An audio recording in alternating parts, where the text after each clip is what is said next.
Well, these are all artists from Front Street, which is kind of a diamond in the rough artist community in Dayton. And we really don't get a lot of people from south of town coming up there. There's 150 artists there, and as they look around the art show, there's some fantastic art that's hanging up.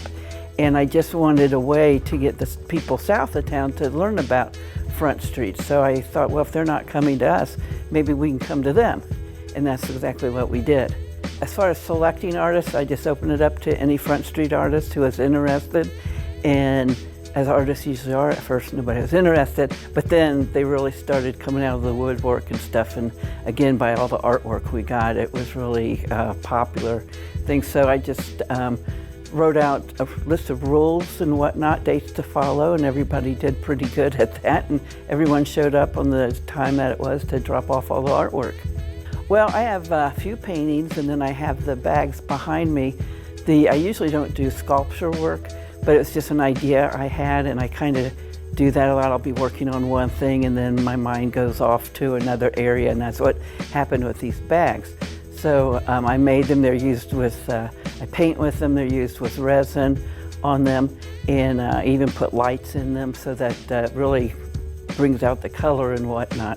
And it's just sculptures that I've been working on, and I want to do a big series of them so I can get a really large display of them.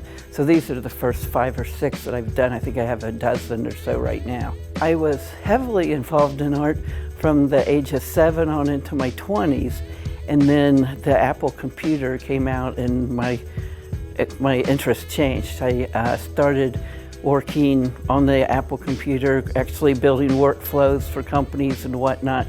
And after that, I took care of my parents for about 10 years. They both had dementia. And whenever all that was over, I was trying to decide, okay, what do I want to do now? And I thought, I'll just go back and, I'll design websites for people or whatever. And then I thought to myself, if I'm going to fall over dead right now, what's the last thing I'd wish for? And it was to be an artist.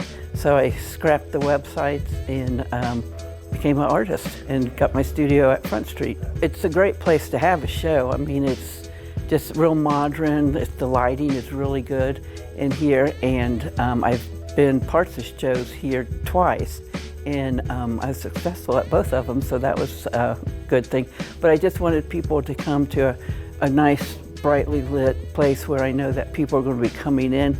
I know during the evenings, all the restaurants around here, we get some of the overflow people while they're waiting for their tables. And again, it was south of town. Springboro was really nice, and I thought, this will be a fantastic place to start to let people know that Front Street's in Dayton. JulieRileyArt.com, that's my website, or they can come to Front Street. It's on 2nd Street, and their website is frontstreet.art. And so there's a map to it, and it talks about the 150 artists that are there and the different kinds of artists that are there. So that's probably your best bet to come and see mine and everyone else's. And my gallery's the first one as you come into the parking lot, so you can't miss me.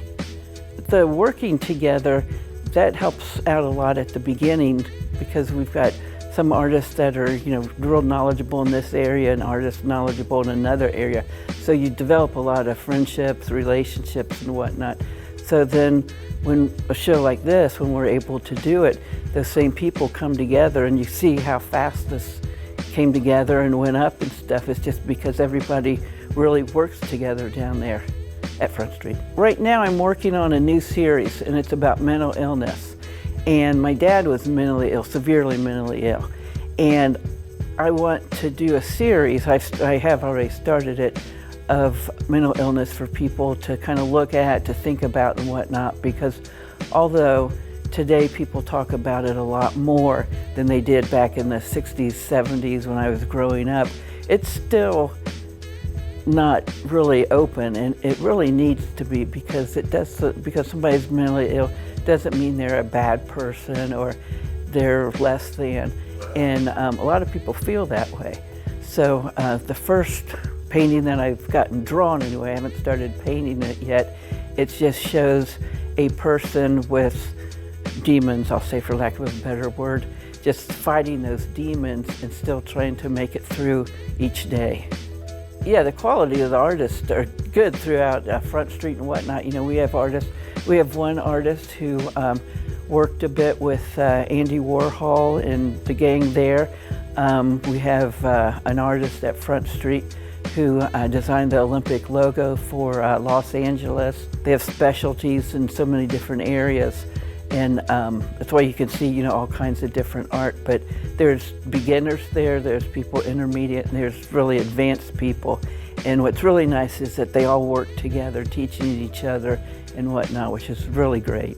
So this is one of my large-scale animal paintings. This one is a lionfish. It is acrylic on canvas. I do have quite a few fish pieces. I really like the texture and the color and just the relaxing quality that fish have. I have always wanted to be an artist since I was little. So I started doing art at a very young age. And then I'm also a graphic designer. So I do graphic design for Public Health Dayton Montgomery County. And then I have my studio at Front Street where I do my painting. People can see more of my work at www.havetheyrotabackart.com. I also have an Instagram, havetheyrotabackart, and then you can come to my First Friday studio openings at Front Street. Right now I'm actually working on a new series of beach scenes of people, figurative work, body of work with people and their dogs, and just interesting human interactions. A lot of my work does revolve around water. I really want my paintings to kind of have that like wow factor, that like captivating quality. Like if you look at the eye here, it's just really like captivating. So yeah, I think I just want people to see it and have some kind of like response. This work is collage and encaustics. And encaustics is an ancient technique of painting with hot wax. And I became familiar with it. It was pandemic inspired. My background was in photography, and then I went to a workshop and on encaustics, and I thought, I love this. So I've been experimenting with it for about 3 years. This particular one has, it's sort of a mixed media piece. It has vellum paper, collage, it has some alcohol ink, and what's great about encaustics is if you don't like it, you can just melt it and scrape it off and start over. So I kind of call myself the Mrs. Miyagi of encaustics, is wax on, wax off, but I've been having a lot of fun with it, and like I said, I'm on year 3, and recently I've started working in cold wax and oil as well. So it's been a lot of fun, and I really enjoyed doing it. Encaustics involves melting encaustic medium, and you buy that pre-made or you can make your own. But and I'm very sophisticated. I use a pancake griddle, and you paint on a layer, and then you fuse it with a torch. And every layer has to be fused to the previous layer, otherwise it will lift off eventually. So you put on a layer, and then maybe start laying down some of the collage pieces. And then you put a layer on top of that, a layer of wax on top of that, fuse it, and then you continue until you have what you need. And then the last piece was, for this particular piece, was to incorporate alcohol ink. And then that has to be fused. But the whole thing is layering, layering, layering. Once it's on, I mean, it's dry in 3 or 4 minutes. I mean, it's solid. So, and then you have to be concerned about temperature extremes, that kind of thing. So you don't want to get involved with that. But it's an interesting process, and like I said, it was pandemic inspired, and I spent a lot of time at YouTube University. I'm really self-taught, because at that point I took the first workshop, and then there wasn't another opportunity to take workshops. So I did take an online workshop as well, but there's a lot of experimentation, and that part was fun too. I have a gallery and a working studio at Front Street in Building 300, and our gallery is called Just Hangin' Art Studios. We take ourselves really seriously. So, and they can see us on first Friday or third Sunday. I had a piece down here once before. Shauna Hatton invited me to put a piece in the show. So, but when I found out it was all Front Street artists, I mean, that was pretty exciting to be included in that group. I feel that there's so many talented artists at Front Street, and that was a real honor. I was fortunate enough to be offered a solo show at Wilmington College this fall. So I am painting as fast as I can. It's a pretty big gallery, so I need to paint enough to fill it. So right now I think I'm probably halfway there, and it's been a challenge, but I saw something another artist wrote when asked about doing shows, and she said, let me see if I can get this right, she said, fear is temporary, regret is forever. So I was a little not too sure about whether or not I was ready for a solo show, but I took that as inspiration. I'm going to do it. Well, we have a Facebook page for our studio, and it's called Just Hangin'. Well, the work I've got on display is this one, and then there's one more that they're going to take pictures of or shoot, however they do that. This one is an acrylic on canvas, and this one, when I first painted it, has a little story behind it. It's a weird size because the first time I painted it, the canvas frame warped. So I had to take it off and re-stretch it and put it on here. So this one's actually been hung twice now. This has got a lot of layers in it. It was a lot of fun to make. This one's called The Mother's Keepers, and it's kind of like a journey through life, and there's, your little egg in it, but there's a lot in it to see. I had a lot of fun doing this series. I did multiple different color variations of these, and I really love this one, and that's why it's down here. I hope someone else gets to enjoy it and love it and see it too. So I was just grateful to be included. So I'm happy to be here, and thanks for having me. My background in art has been since I've been about that big. When I was little, I started drawing, and my parents noticed it, and they sent me to an art teacher when I was younger. I had a very limited formal education. Most of it really was in high school because I had an art teacher that believed in me since I was like 8, and she let us basically for 3 years. I picked whatever we were going to do for class. So I got a couple that went on. I had one picture I did of Biltmore that went on a national tour years ago. That was the furthest out one I ever had. It was drawing about that big. And just basically I'm self-taught at this point. I've got my finger in all sorts of things. I love to paint. I like to do jewelry too, so I made that one. And I'm kind of all over the map. I have a studio full of half-finished things that I'm working on getting done, so trying to get some space open, so yeah. People can see more of my work by coming, of course, to this show. You can see 2 of my favorite pieces here, and you can also come to Front Street. I've got a studio there in the Annex building, Studio 2020. It's named the Green Door, so if you come upstairs, it's the only door that color, so it's easy to find. And the first Fridays are great. Third Sundays are getting busier, and I'm there by appointment too. So if you want something special, come see me. I've got lots of that. Take away from this that even in the dark sections, there's still light behind it. So when you look at it, you can see, and this has some black light stuff too. So like and some glow in the dark, there's glow in the dark in this one too. So if you happen to be here when the lights are low, you might see it. There's some stuff here and down here. So it moves, it looks different during different times of the day. And I've had multiple people look at these paintings. They're like, if you look at these long enough, they start moving. I was like, and they're fun. So it's just a little, I think it just does a little trick on your eyes, but it's fun to sit and just watch them. So take away from this, no matter what you're going through, there's still something better moving along through it because you're not stuck in one spot. That's what I would say. It's pretty exciting. This is my first visit down here. I had no idea that this center was here, and it's just beautiful. I'm glad I was included. For me to be able to take part in a show for Front Street Comes to Boro, I'm really excited to show down south what's up north, and for me to be up north and come down and see what's down here, and it's wonderful. The people have been great, the venue's beautiful.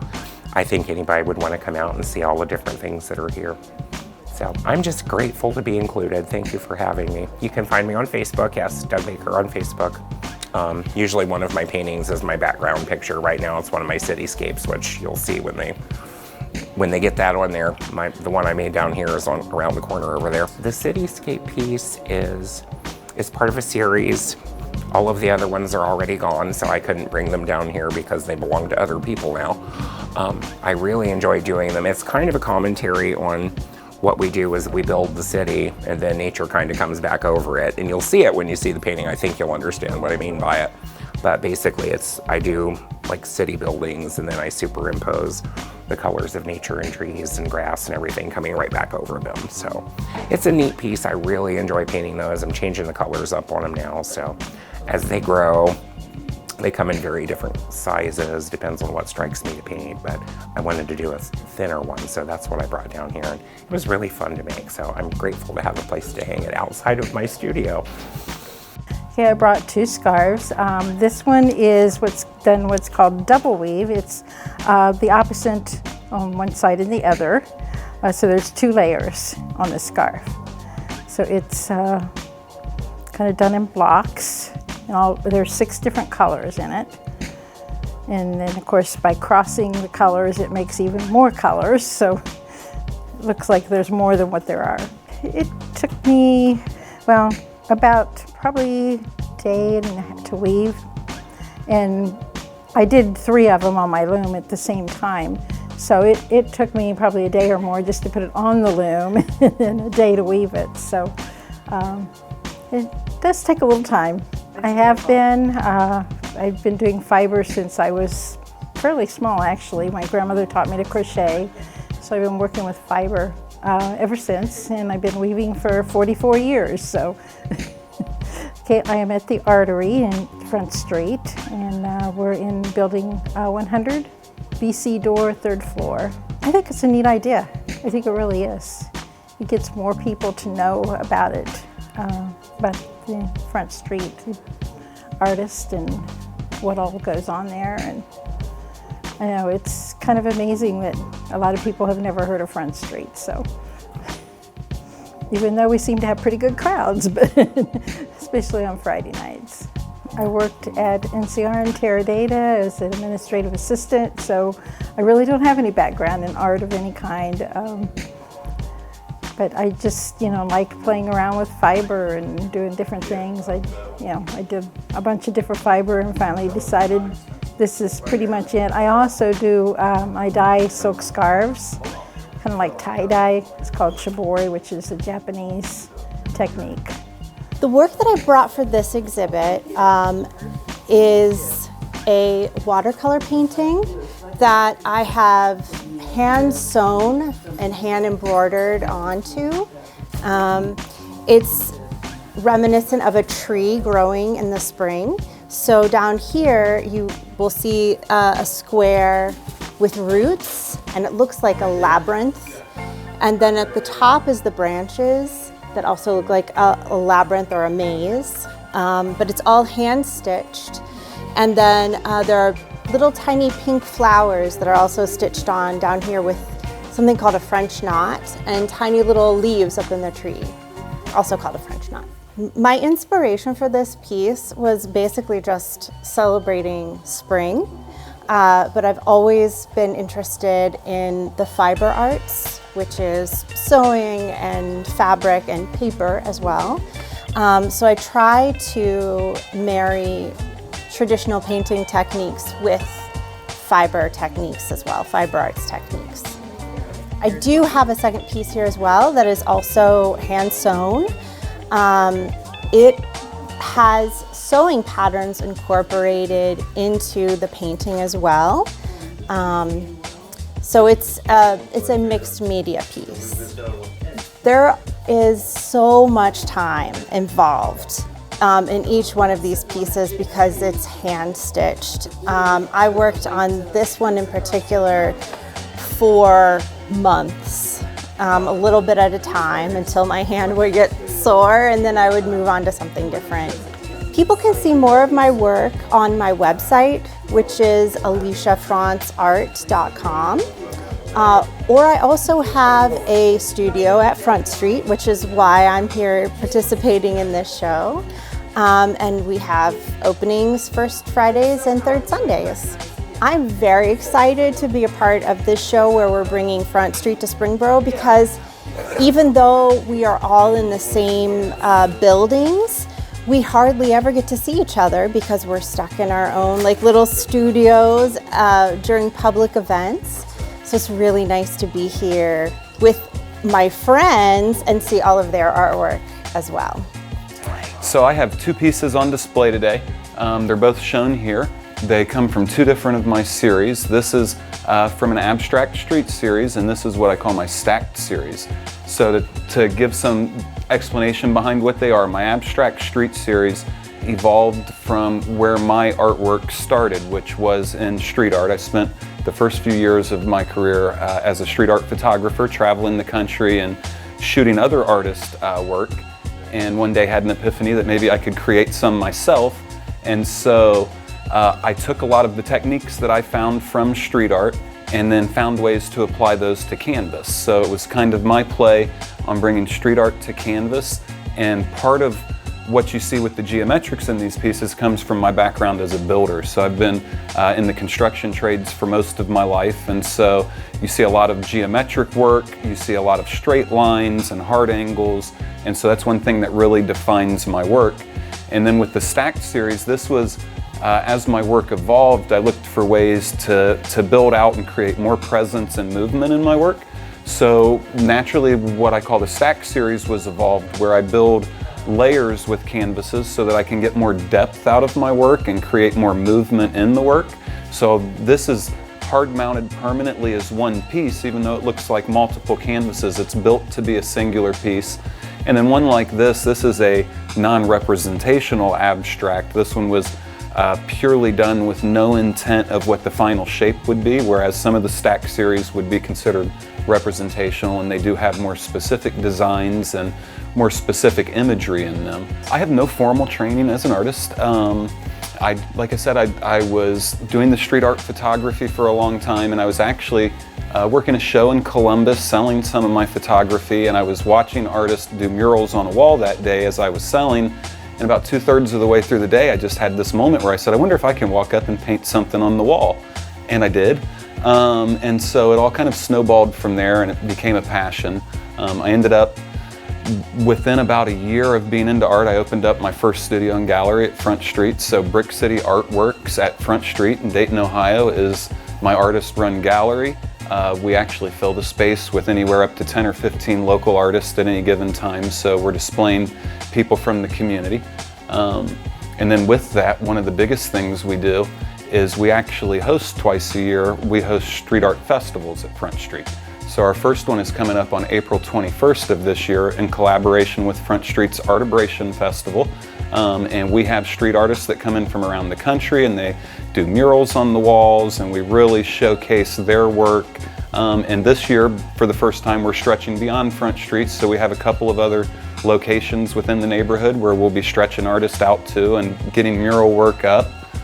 So that's a big part of what we do with my gallery. It's a lot about community and the artist, and I feel like we grow better as a team than we do individuals, so that's kind of the motto of Brick City Artworks. I really love working with other people. I think there's a lot to learn and be learned at the same time, so if you're in things for any reason other than furthering what you know, then you're probably doing it wrong. So I love working with other people. I love pulling from the energy of other artists. We kind of pool our energy together, and the more of us you put together in one space, the more energy there is and the more grand things are, and it's a great way to creatively come with new ideas and to find ways to work within the community or to mix up artworks, or so really community is probably the #1 thing to me. If I never sold one piece of artwork, but I brought together 100 people from the community, it would be worth every bit of the effort that we put into it.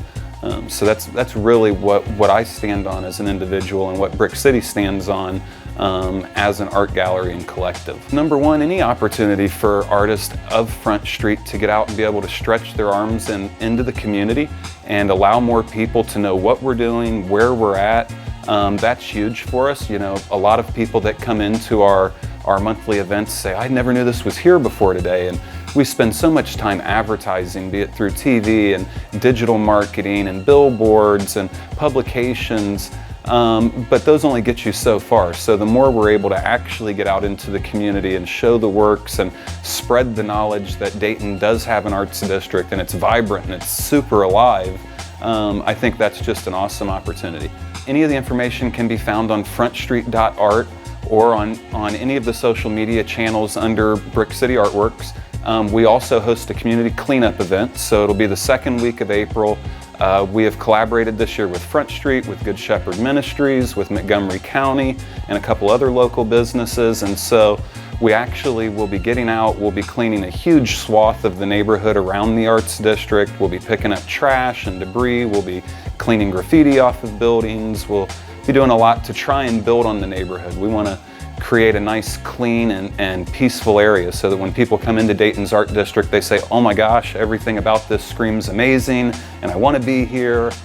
So that's a big thing to us, and we're really excited. This is our second year annually with the community cleanup. This is our third annual year with the Brick City Street Art Festival. So just really excited to get more of the community involved and find ways to spread the knowledge that we're there, and everybody's welcome to come hang out and be part of what we do.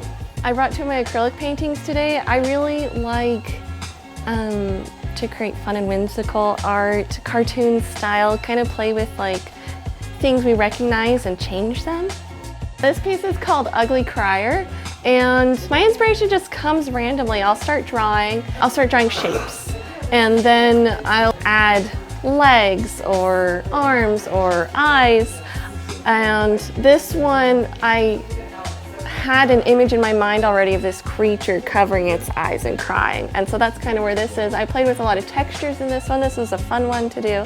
This is one of the first pieces I have done, actually. I don't have an art background. I studied genetics in college. Then I was a stay-at-home mom, but I've always loved drawing, and when I was young, my dad painted, and he taught me to paint a bit. And so I decided that I wanted to pursue this as a more serious hobby. And so I got a studio at Front Street, and I love it.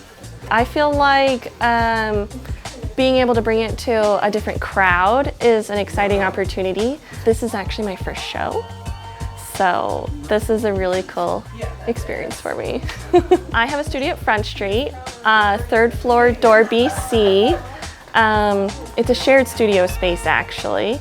And I'm most active on Instagram. So my Instagram handle is nixthefish, that's nix.the.fish. Right now I'm actually working on, I want to do a series of smaller paintings, so 4x4. So I started a couple of those. I want to explore different cartoon styles, and I have been going bigger, and I want to go smaller for a bit. I do American folk art. These are all made out of bottle caps. So this is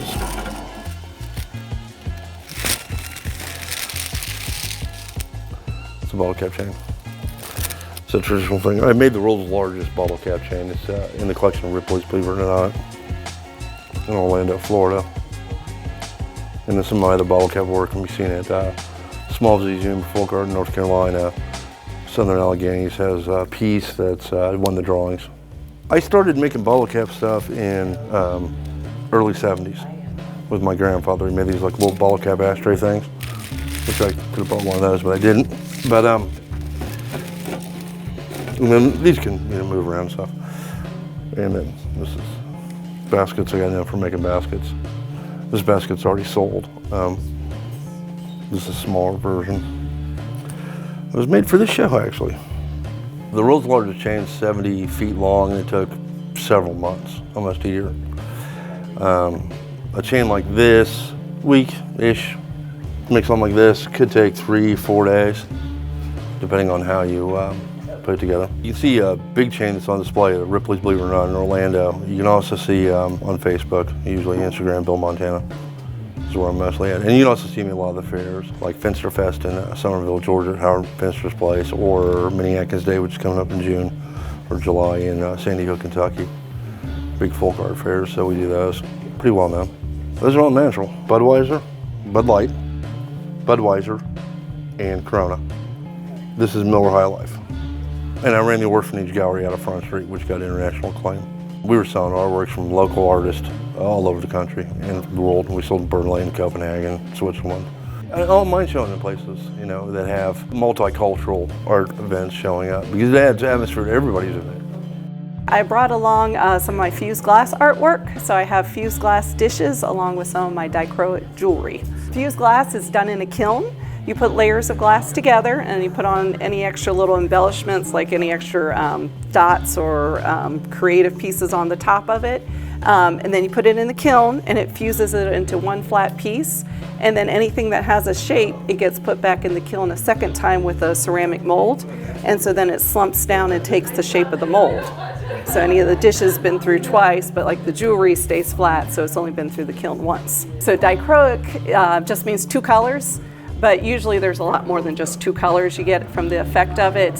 So it's just extra shiny and sparkly glass is how I like to describe it to people. I was there at Front Street just for one of their art hops one Sunday afternoon and went through a glass studio, and they had a sign up that said workshops available.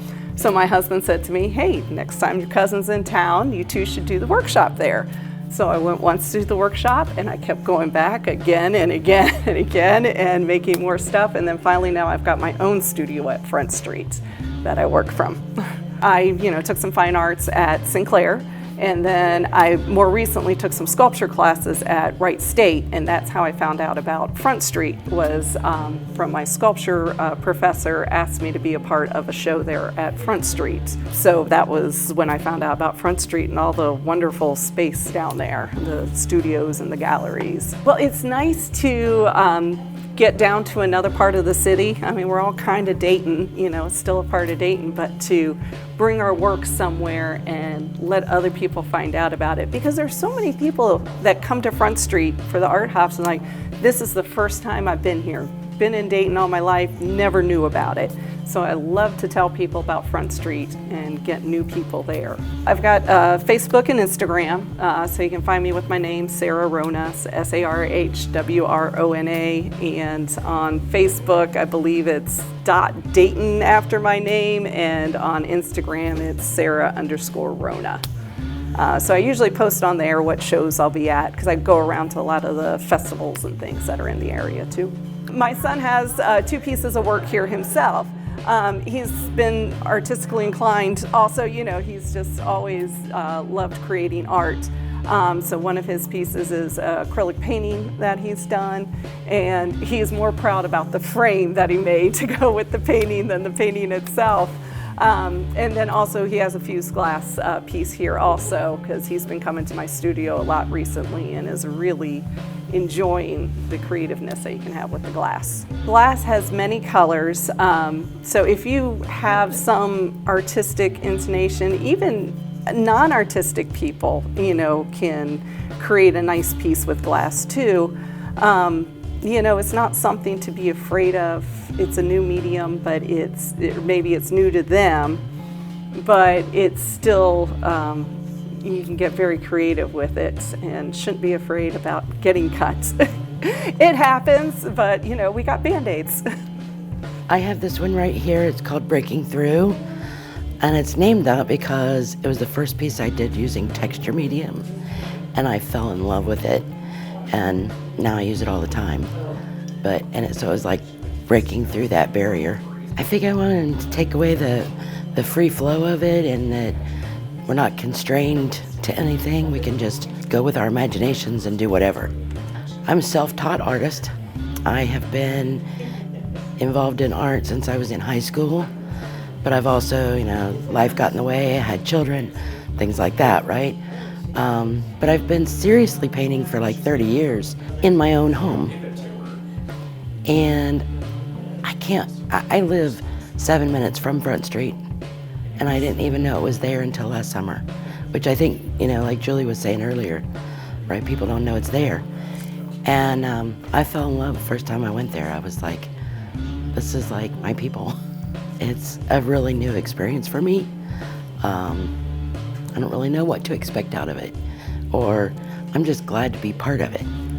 I have a website, which is mycolorstrokes.com, And then I'm also at Front Street.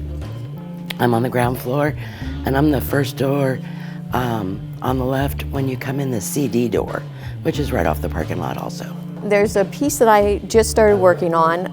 It's entitled The Great Divide. The Great Divide is a piece that's in an antique frame that I just loved, and I thought, what could I do in it? And so an abstract piece was what I came up with. It's a gold and black with an angular design.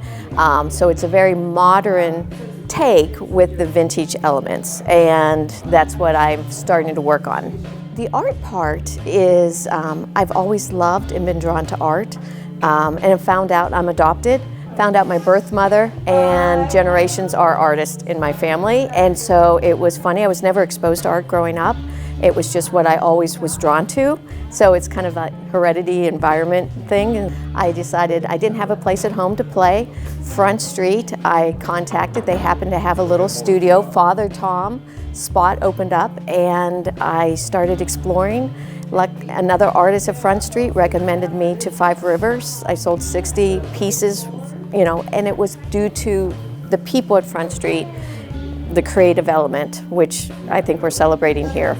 I lived in Springboro for like, I don't know, 2 decades almost, so I love Springboro, and there is a historic nature to Springboro, and so this center in the IGA used to be the plaza, so it's fun taking something that's downtown and kind of, I mean, a lot of the artists, I'm not hip, but they are, and cool, so it's fun bringing what they have to offer to the suburbs, so hopefully everybody enjoys it. But I have a lovely studio on the 2nd floor, and hopefully just come and explore everybody's art, because, I mean, you can't go wrong. It's lovely coming down there and just seeing everybody's studio.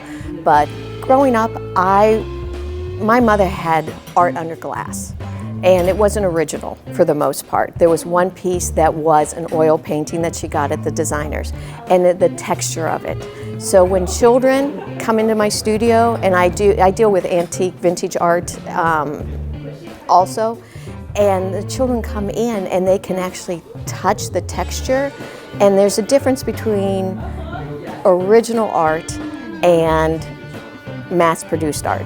And the sooner children, I think, there's no comparison. And so if you expose, even having school kids come down and expose them to what actually is original, authentic art, and just letting them touch pieces that aren't as important, and then they'll realize what the difference is. And it's fun, a light bulb goes off. It's like, this is really cool. And hopefully, I mean, who knows, it could lead them to just do whatever. But what's fun is, if you come down to the show, everything is different, and everybody's interpretation of art is different. And it's not about which one is better, it's which one speaks to you. 2 necklaces. One is hand-blown glass. It's the pink one. It has 3 jumbo pink, what they call teardrop-shaped beads. And then the other one is an amethyst collar. And the amethyst collar is studded with citrine beads. All of those beads I bought this year in Tucson at the world's largest gem show. However, someone told me recently the largest is in Africa. I'm like, okay, so this is the largest that I can get to. So if we're fortunate enough, we go to Tucson and you buy, it's like Christmas on steroids. 4 days in a row buying beads and glass and stones from 10 o'clock in the morning to 4 o'clock in the afternoon. It's very fun. I have always had an eye for color and design. When I was growing up, my girlfriends would say, "Oh Lord, it's our birthday. What is she going to make this time?" You know, from taking beer mugs and putting stained glass, tissue paper on them and things like that. I just have always loved to design. My dad built apartments. I painted murals in the pools. I painted the Schlitz liquor bowl on my brother's truck. I just have always, and I went to college for art education and taught school art for several years, and then got into kindergarten and finished my career with kindergarten and international children's literature and just things like that. And at the same time, my girlfriend opened a shop in Germantown, Fox Gallery, and we would go to jewelry shows with her and her husband, and they collected rocks and geodes and things like that. So we kind of got into that. And I saw a necklace one time in San Francisco that I thought was gorgeous, an old turquoise and red coral, but it was expensive, you know. When we went to the gem shows with them, then I saw the beads and I'm like, I don't know, I might try to do it. And I've been designing about 17 years, and I would say at the beginning of my career, same as in my teaching career, if I had enough experience and chutzpah, I guess you would say, I would have different answers. But at the beginning of me sending in applications, some of the shows would say, did you blow your own glass? No. Did you hammer your own silver? No. So I got rejected from several what they would call fine art shows. And then I learned how confident I am in my designs and my work. And then I went to them and I said, my name is Joanne Vincent and my specialty is design and I have a place in your show. And since then I've been in Hyde Park. I've been at the Dayton Arts District for about 15 years. And I know that I have arrived for myself of what I need because not everyone has that, and that's what fuels me. At the Artery at Front Street, at the Middletown Fine Arts Center, the MAC Center, and at the down here at Holly's Suburban Hippie Shop. And I have some in a little local, a beauty shop called Four Petals on Schroyer Road. And that's pretty much it. And we do, my big shows are the Oktoberfest, also an art and wine show around September 11th every year at Vino Colette Winery on Old Coleraine Avenue. So those are all in the fall, and Hyde Park is always the first Sunday.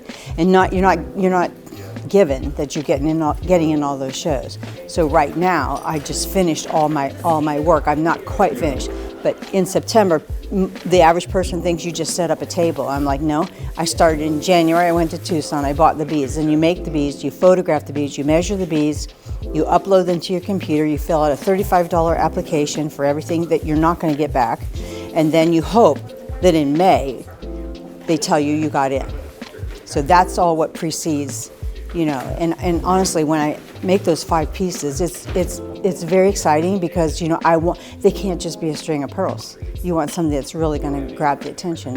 And it's also interesting that once I have the photographs of those, I can sell them because I just need the photographs to apply for the shows. So that's our fall, and then after that, I usually do all wood.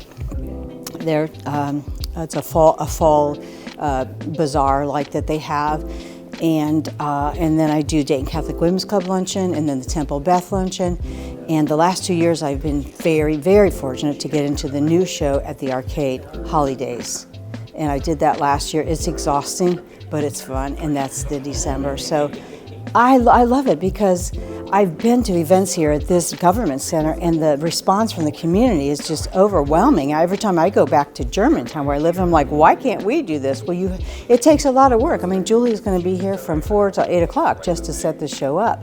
And for her to have the vision to say, let's expose Springboro to Front Street, it's like Mike Elsas doing all the connecting with his coffees every Tuesday. If you get the word out and you get people connected, then things happen. And we had a chance I've been at the Artery for 6 years, and I didn't have to be in that gallery, but I told my husband, I want to have a presence in the arts in downtown. I want to be a part of that. And it has just grown and grown and grown, and it's been really, really fun. And to talk to people about it and get more people interested in being in downtown Dayton, I mean, it's just growing more and more. And some people, they're not going to ever go. But other people, you're opening a whole new world to them. I tell them, it's like a field trip. Going up in that freight elevator, you got to be ready to do and see so many things, and it's just so interesting. And I truly think that the arts down there has made a difference in having people buy local, buy art, period, and just have the experience of what's out there and what people do, what is behind a piece of work. It's a lot of work for that artist. So